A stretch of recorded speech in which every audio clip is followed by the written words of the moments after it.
সিদিনাখন অসম বিধানসভাত আমাৰ অসমৰ জনপ্ৰিয় মাননীয় মুখ্যমন্ত্ৰী ডাঙৰীয়া তেখেতে বহু কষ্টত আমাৰ আদিবাসী চাহ জনগোষ্ঠী শ্ৰমিক ৰাইজক তেওঁ পট্টা দিয়াৰ কাৰণে ব্যৱস্থা কৰাৰ বাবে তেখেতে বিধানসভাত কথাটো উত্থাপন কৰি আইন পাছ কৰাব লাগিছিলে। কিন্তু সেই সময়তে ৰাইজৰ দলৰ সভাপতি শিৱসাগৰৰ বিধায়ক অখিল গগৈ ডাঙৰীয়াই তেখেতে এটা কথা কৈছিলে যে গাঁৱৰ অঞ্চলৰ মানুহক যদি পট্টা মাটি দিয়া হয় তেন্তে চাহ শ্ৰমিক লাইনৰো পট্টা মাটি দিয়াৰ ব্যৱস্থা কৰিব লাগিব। এই কথা শুনি আমি বৰ দুখিত হৈছোঁ যে অখিল গগৈ কোন? আজি আমাৰ এই চাহ বাগিচাৰ পট্টা মাটিসমূহ লাইনৰ এই মাটিসমূহ হ'ল ৰতন টাটা, আছাম কোম্পানী, মেকলন মেগৰ বিভিন্ন আজি অসমত 825খন কোম্পানীৰ পৰা মাটি আনি চিলিং এক্ট আইন কৰি পেলাই আমাৰ চাহ শ্ৰমিক ৰাইজত পট্টা দিব। এই কথাটো তেওঁৰ নৈতিক অধিকাৰ নাই এনে কথা ক'বৰ কাৰণে যে চাহ শ্ৰমিক লাইনৰ মানুহ পট্টা পাব নালাগে। দ্বিতীয় কথাটো মই ক'ব বিচাৰিছোঁ, আজি আমাৰ তেওঁ এতিয়া কংগ্ৰেছ দলৰ লগত হলি গলি কৰি আছে, মিত্ৰতা কৰিম বুলি কৈ আছে। আজি আপোনালোক ভাবকচোন, 50 বছৰৰ অধিক কাল কংগ্ৰেছ দলৰ চৰকাৰ অসমত চলালে, গঠন কৰিলে, কিন্তু আজিলৈকে আজি যি উন্নয়নমুখী কাম কৰিবলৈ লৈছে আমাৰ বৰ্তমানৰ হিমন্ত বিশ্ব চৰকাৰ ডাঙৰীয়াই, যে আজি বাগিচা লাইনসমূহত ঘৰ গ'লে পকী ৰাস্তা, হস্পিটাল যদি যায় ঔষধ খাবলৈ পকী ৰাস্তা, দৰমহা আনিবলৈ গ'লেও পকী ৰাস্তা, ফুটবল খেলিবলৈ গ'লেও পকী ৰাস্তা, এইখন চাহ বাগিচাৰ পৰা সেইখন গাঁৱত গ'লেও আমাৰ পকী ৰাস্তা। দ্বিতীয়তে মই এটা কথা ক'ব বিচাৰিম, আজি আমাৰ চাহ শ্ৰমিক ৰাইজক, চাহ জনগোষ্ঠীৰ ৰাইজক তেওঁ যিখিনি সুবিধা প্ৰদান কৰিছে, কংগ্ৰেছ চৰকাৰ 50 বছৰ থাকিও এই কথাখিনি চিন্তা কৰা নাছিলে। মই উদাহৰণস্বৰূপে মই দুটামান কথা ক'ব বিচাৰিম। কংগ্ৰেছ চৰকাৰৰ সময়ত মজুৰি হৈছিল, আমাৰ দৈনিক মজুৰি 6 টকা 7 টকা বঢ়াইছিলে, কিন্তু আজি বিজেপি চৰকাৰ অহাৰ পৰা আমাৰ ভবাতকৈ হাজিৰা বেছিকৈ বাঢ়িব লৈছে। তথাপি আমাৰ দাবী ভূমি পট্টা আমাৰ দিব লাগিব, দৈনিক মজুৰি আমাৰ 351 টকা কৰিব লাগিব, জনজাতিকৰণ কৰিব লাগিব। কিন্তু এই চৰকাৰ বৰ্তমান যেইভাৱে কৰিব লৈছে আমি অলপ হ'লেও সুখী আছোঁ। আজি মই দুটামান উদাহৰণ দিবলৈ ওলাইছোঁ। আমাৰ এইগৰাকী মহিলা কংগ্ৰেছৰ দিনত গৰ্ভৱতী হৈ সন্তান জন্ম দিলে মাত্ৰ 3 মাহৰ হাজিৰা পাইছিলে।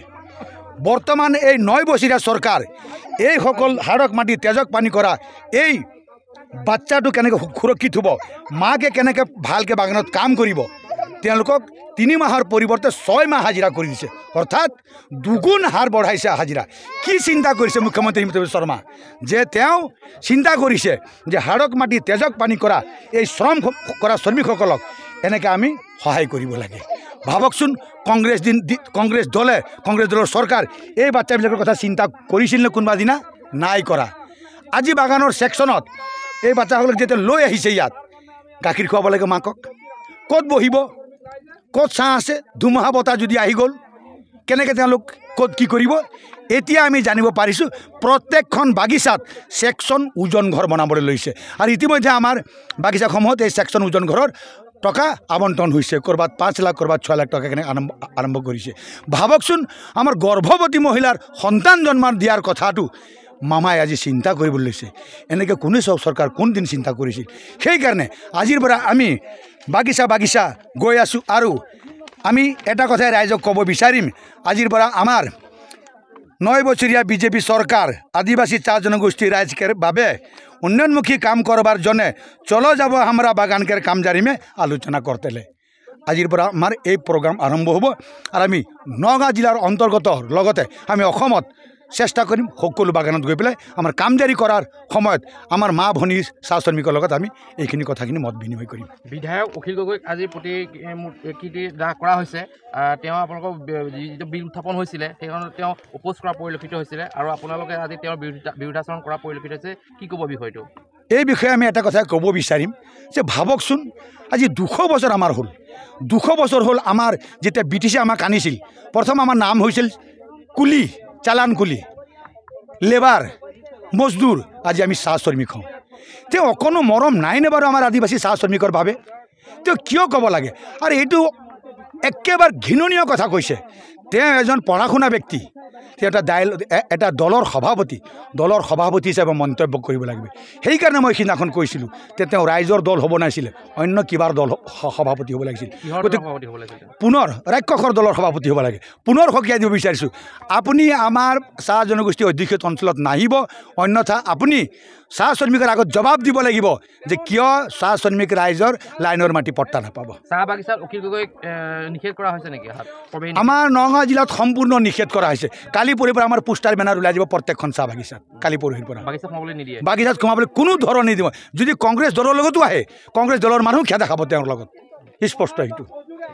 হয়, মই ক'ব বিচাৰিছোঁ আজি দীৰ্ঘদিনীয়া সমস্যাখিনি আজি আমি অসম চাহ জনগোষ্ঠীৰ যিমান আছে শ্ৰমিক, এই শ্ৰমিককেইটা আজি যিটো অসম চৰকাৰে যিটো এটা পদক্ষেপ লৈ আছে, যে অসম চৰকাৰে যিটো পদক্ষেপ লৈ আছে আমাৰ চাহ শ্ৰমিকৰ উপকৃত হ'বৰ কাৰণে আজি মাটিৰ পাটা আবণ্টন দিবলৈ আগবাঢ়ি আহিছে, তেখেতক আমি অসম চৰকাৰক আমি ধন্যবাদ দিবই লাগিব।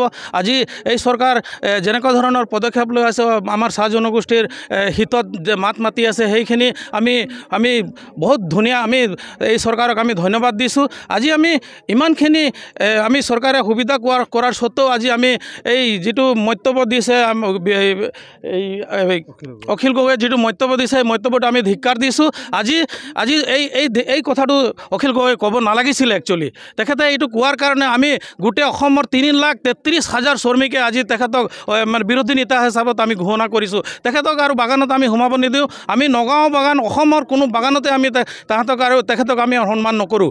আজি এইখিনি কোৱাৰ কাৰণে আজি চৰকাৰে যেনেকুৱা ধৰণৰ সুবিধা দি আছে, যেনেকুৱা আমি পাই আছোঁ, আজি কিমান সুবিধা পাইছে বিজেপি চৰকাৰ অহাৰ পিছত। আজি তেখেতসকলে STO দিব বিচাৰিছে, আমাৰ 551 টকা হাজিৰা দিব বিচাৰিছে। আজি ভাৰতবৰ্ষখন ডিজিটেল ইণ্ডিয়া ভাৰত চৰকাৰে কৰিব বিচাৰিছে। যদি আমি এইখিনি সুবিধাৰ পৰা বঞ্চিত হৈ যাওঁ, তেতিয়াহ'লে আমি কেনেকুৱা ডিজিটেল ইণ্ডিয়া হ'ম, কেনেকুৱা আমি ডেভেলপ হ'ম, কেনেকুৱা আগবাঢ়ি যাম, আমাৰ এই খাটি খোৱা শ্ৰমিকসকলে কেনেকুৱা আগবাঢ়ি যাব।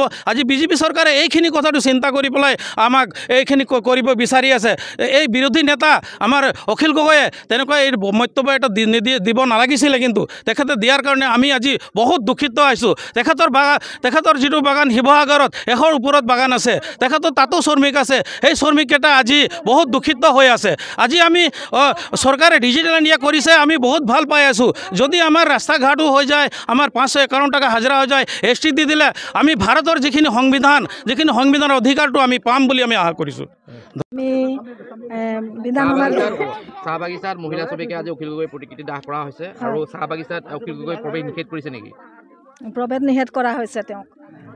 আমি চাহ বাগিচাত তেখেতক আমি প্ৰৱেশ কৰাটোৱে নিষেধ কৰিছোঁ। আমি বেয়া পাইছোঁ তেখেতে সেই মন্তব্যটো কোৱাৰ কাৰণে, যে বাগানৰ চাহ শ্ৰমিকক পাট্টাটো যদি দিয়া হয় তেতিয়াহ'লে গাঁৱৰ আদিবাসীকো দিব লাগে বুলি কৈছে, আৰু যদি গাঁৱৰ আদিবাসীক দিব নোৱাৰে তেতিয়াহ'লে বাগানৰ চাহ শ্ৰমিককো দিব নালাগে বুলি কোৱাৰ কাৰণে আমি বহুত বেয়া পাইছোঁ তেখেতক। সেইকাৰণে আমি আজি তেখেতৰ প্ৰতিমূৰ্তি দাহ কৰিছোঁ।